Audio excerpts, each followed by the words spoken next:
এখন বলছে যে ব্রেনের ডাক্তারকে ভালো করে একটু দেখাইতে হবে। এখন দেখাবে যে মনে করো ওদের তো কিছু নাই, পয়সা করি খাওয়া চলে না বাড়িতে। দেখ তো হাত মাত সব ঘুরিয়ে দিয়েছে।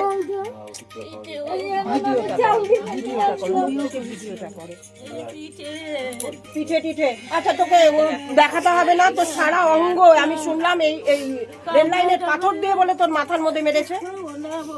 পাথর দিয়েও মারছে, যা পাইছে বড় একটা লাঠি দিয়ে খালি বাইরে যাচ্ছে সেগুলি আমি কোনোদিন মার খাইনি। ছোটবেলা থেকে নারে মনা কাঁদিস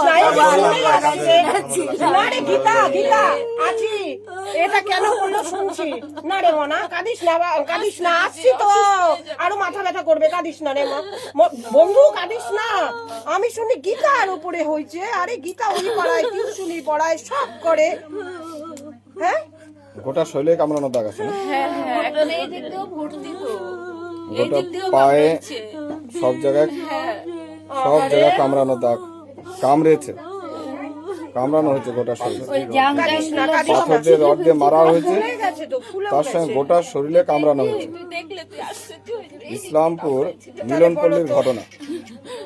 চলে আসো গীতার বাড়ি শান্তিনগর দক্ষিণ পাড়া মহিলা আর মিলনপল্লীতে হয়েছে। জল দাও বিভাগী, ওকে একটু জল দাও। শান্তিনগর দক্ষিণ পাড়া অ্যাকচুয়াল ওরা মিলনপল্লীর বাসিন্দা, মিলনপল্লীতেই বাড়ি, মিলনপল্লী রেলগেটের সঙ্গেই লাগানো বাড়ি।